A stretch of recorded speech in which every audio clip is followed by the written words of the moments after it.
Orang yang ada di sekeliling kita, mereka tak boleh tolong kita besok dekat sana, tuan-tuan. Yang kita buat kerana orang ni, mereka semua akan tinggalkan kita satu hari nanti.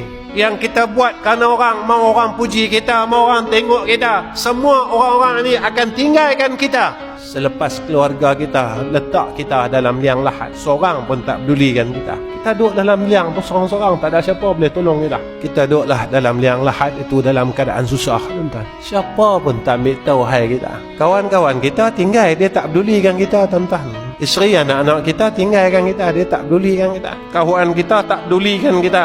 Anak kita tak ambil tahu hal kita.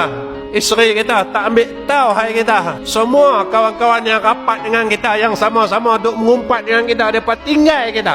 Yang duk sama-sama cerita hal orang tak sudah sampai lahir, dia akan tinggalkan kita. Dia takkan pedulikan kita. Tapi siapa yang ambil pedulikan kita? Nabi kata amal saleh, dia yang takkan tinggalkan kita. Tapi sayangnya, masa kita hidup ni kita tinggalkan dia. Masa kita hidup ni kita tak mau buat amal saleh.